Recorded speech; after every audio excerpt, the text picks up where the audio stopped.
Selam kayırlı gün dostlar. Алдыңғы видеода сеп мотордың клапанын қалай реттеу керек деген видео түсіргенбіз.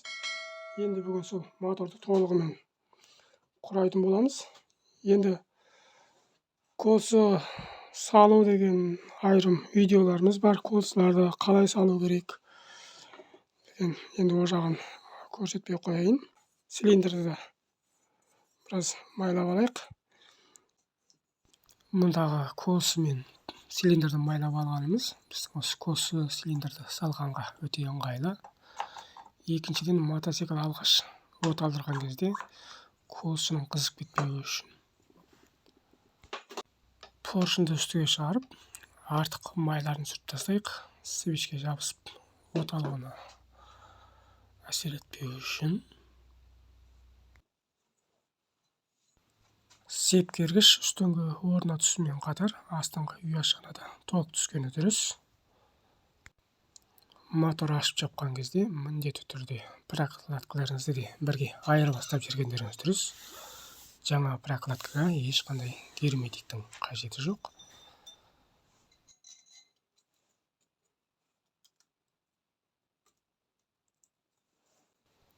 Видео ұнаса каналға жазылып қолдап отырыңыздар. Өз ой-пікірлеріңізбен бөлісіңіздер. Мотоцикл туралы қандай да бір сұрақтарыңыз болса, комментарийға жазып қалдырыңыздар. Біз міндетті түрде сол туралы видеолар түсіріп каналға салып отыратын боламыз. Каналға жазылып қойсаңыздар, біздің әр реткі салған видеоларымыз сіздерге бірден көрініп отырады.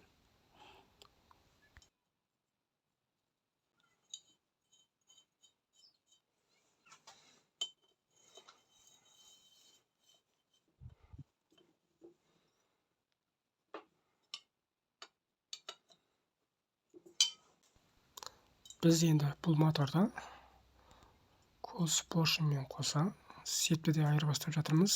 Енді бұның ең қолайлы жері зажигание реттеу үшін өте ыңғайлы.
не бұл сеп моторлардың сепкергіші.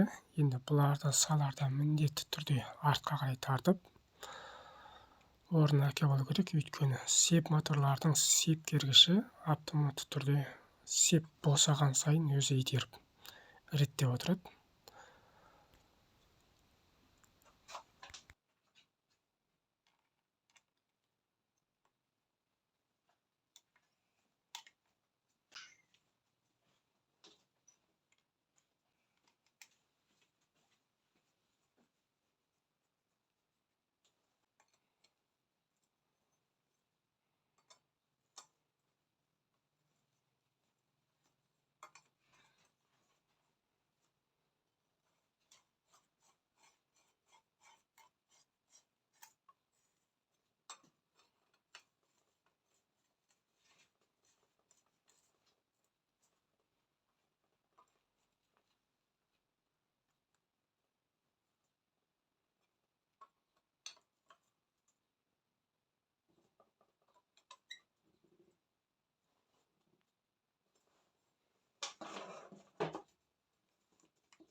Kelesi videoda кездескенше сау саламат болыңыздар.